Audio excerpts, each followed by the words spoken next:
Huh? That's really loud in my ear. 5-1. And we are finally back after a long hiatus. This is Love Below on 91.9 The Buzz, WVGS Statesboro, and I am the F. Dot, and I'm rocking it with who? Sunshine B. And I Timo. wish I could have seen them point at each other like, you go first, you go first. I insist. Nah, because we was talking at the same time last night. You might just say. My brains work the same. So before we left, and That's what we family just does. actually listened to the Green Light remix and a host of other good songs. Had Sunshine being here singing, I want to say dancing, but singing to God Gave Me You You got a little by Blake Blake Shelton? Shelton. I don't have to love him. Oh, But anyway, we were talking about traditional gender roles and relationships and friendships and how you define them and actually what does that mean for you in your relationship. So we got a whole lot to go. Where were we at before we left? It was jamming over here in the It studio. was. My mind was off. But I do have something else that we can talk about that we can't remember where we were. May come back to us. Yeah. And the old man syndrome going on. Wait, quick shout out to Gio if he's listening. Today's his birthday. And if you do want something to do if you're under the sound of my voice, they have 2 events going on. They have the International Conversation Hour in the Union, in the ballroom actually. And they actually have the block party starting. It actually started about 40 minutes ago. Free food at both events, and you get to meet some new people and interact and have fun. That's a quick shout out for Block those party. things. So, yeah. So what's up? What's on your mind, D? Oh, I wanted to talk about like setting boundaries in your relationships and letting people know like what's okay, what's not okay. Okay, give me one. For you. Um, We call them negotiables and non-negotiables. okay. Well, I can go a lot of different places with that, but let's start with the basic sets of relationships. My non-negotiables is you have to respect yourself, me, and other individuals around you. If you don't have respect for other people, I have a serious problem with that, and I can't be around you. Okay. I got one. What's Go your- ahead. No, go ahead. Let's I'm thinking of one. Okay. Me, I would have to say, I don't like negative people. People that are pessimistic in nature.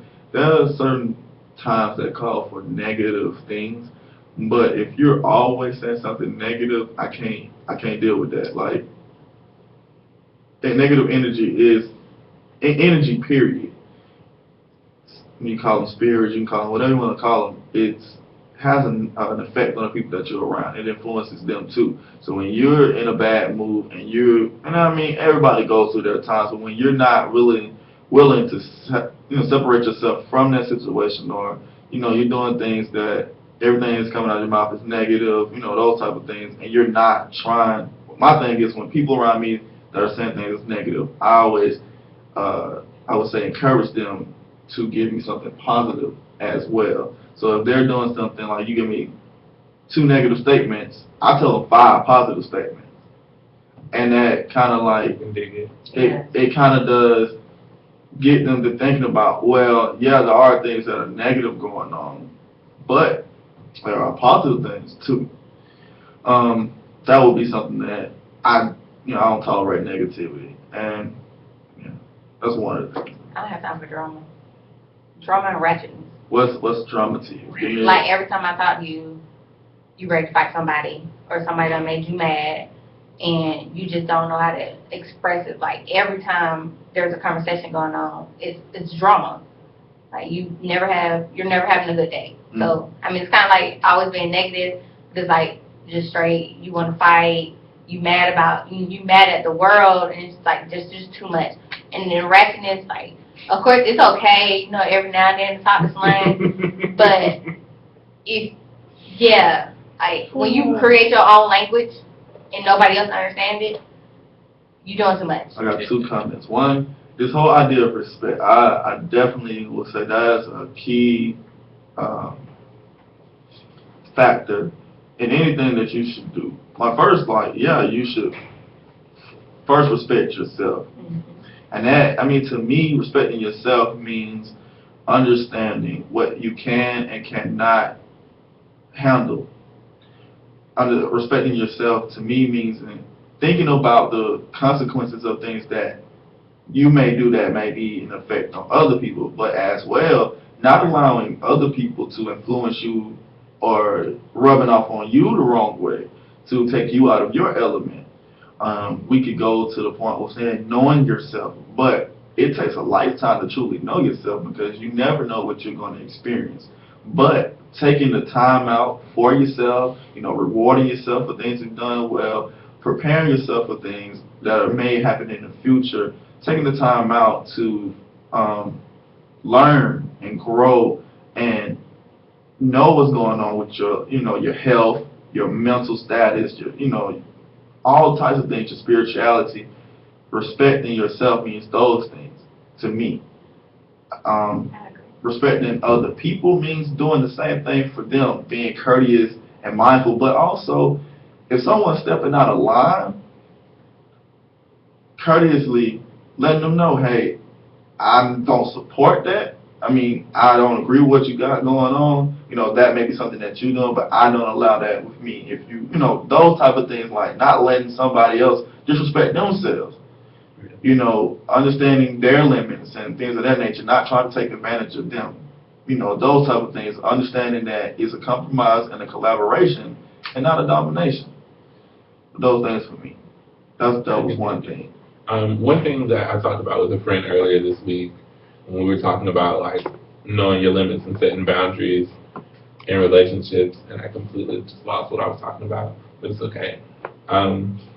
Changing subject. One thing that is negotiable for me, like, I'm the kind of person that if I'm in a relationship with you, I'm willing to be what you need, as long as you understand that I can't be anything other than me all the time. So, I mean, if you need somebody that can just sit there and listen to you cry and, you can put your head on my shoulder, I can do that, but know that that's not an everyday thing for me. So, I got you the first 3 times this week, but after that, I'm gonna need you to go to the counseling center.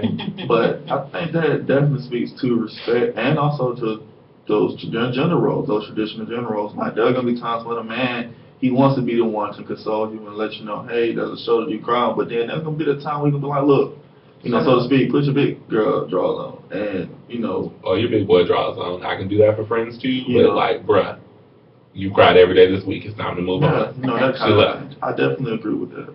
What you gotta say, Sunshine? I see. Trying to negotiate.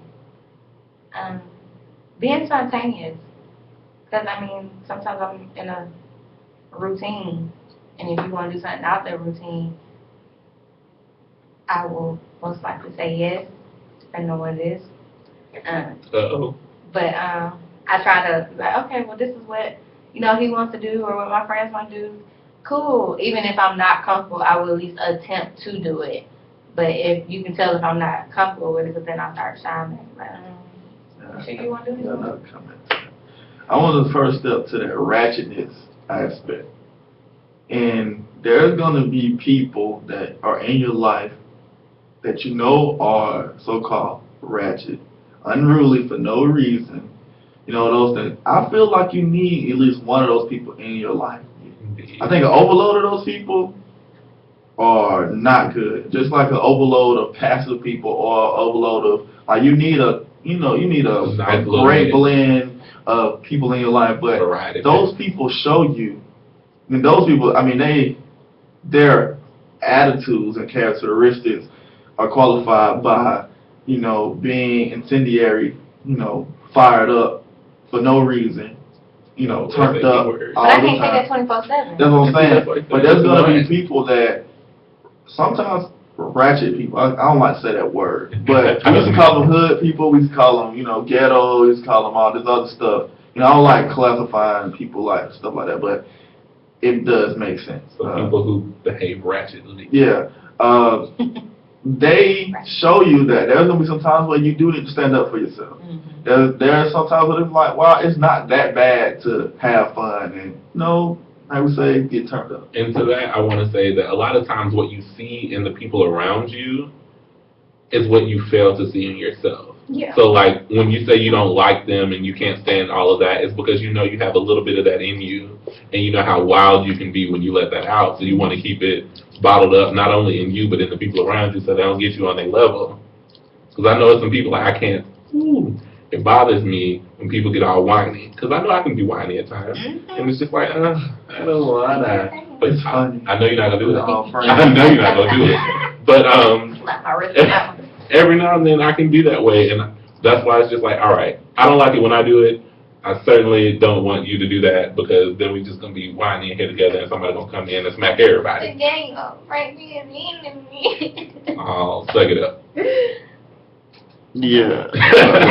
I forgot which comment I was gonna make about y'all guys are y'all ratchet right now. Y'all real ratchet right now. You are I think quiet, I'm right right. out here now then. She done brought it out of everybody in the room. But anyway, I mean, you made a comment earlier, and I was like, oh yeah, I want to talk about that. The negotiables. You were talking about spontaneity, and there's gonna be some times where, my question to that is, in those times where spontaneous, you said that those times where you don't feel comfortable, you'll kind of shy away. But does it become something? Like, my personal opinion is, I don't like people who, I mean, it's a good thing, but I don't like people who do things because other people want to do them. I like people that they see the idea as something that they would like to do. You know what I'm saying? Yeah, what I'm thinking is like when you come in and you're like, well, I'll do it because everybody else wants to do it, but then everybody else sees how uncomfortable you are. It can make them enjoy what they're doing less, and that's one thing to kind of consider. Yeah. I mean, I understand. I'm just like, okay, y'all say, let's go rock climbing. Okay, I'm afraid of heights. But I would attempt to do it. Well, you could just come and be like the cheerleading squad. You'd be like, hey, climb I that mean, that's rock. probably what I end up doing at the end of the time. But I was like, being uncomfortable is like facing a fear for me. The things that I know I'm probably gonna be uncomfortable, I at least want to be like, okay, I attempted to do it. Okay, So and I it'd can be like, respect that. okay, instead of being like, well, nah, I know I'm gonna hurt myself. I know I'm not even gonna make it past 2 pegs. I want to at least try it, because then I never know, I might start liking it. Yeah. So when people offer stuff that I know that, that's not something that I'm used to doing, it might bring up a fear, I still at least try to do it. One, to hang out with, whoever I'm going with, and to be like, okay, let me face one of my fears, and just to say, hey, I at least tried it. I didn't make it nowhere. I made 2 pegs up the wall, and I looked down and got scared, but I at least tried it. I can even front on that. And that speaks to communication and getting to know the people that you're around and having that respect for them to ask, well, what is going on? Why are you being a little shy in this situation if you said you wanted to come out? Because I definitely feel you. I went kayaking with my dad. He was like, yeah, let's go. And he was all out in the water, and the guy pushed me off the dock, and I thought I was going to die. And I was just like, Jesus, if you get me back to this dock, I will never get in this boat again. Quick shout out to Quita B09 on Ustream, checking us out live broadcasting. Wish you was Hey, here. love bud. Wish you was actually here, and not at home sick and stuff. But we still love you. Yeah, we hope you get to feeling better. A random thought just ran to my head. You know how people have shows or celebrities have fans, and they have like names for them. Mm-hmm. Like Lady Gaga has Monsters, and Nicki Minaj has her Barbies. Has Barbies, and the Kardashians have their dolls. Yeah, they have their dolls, and we need a name for the people that are our fans, like guys and girls. Like, To love bugs. I don't know about that. We don't like the love bugs. They always end up on the front of my car. Oh, Lord. playing Starship with them things.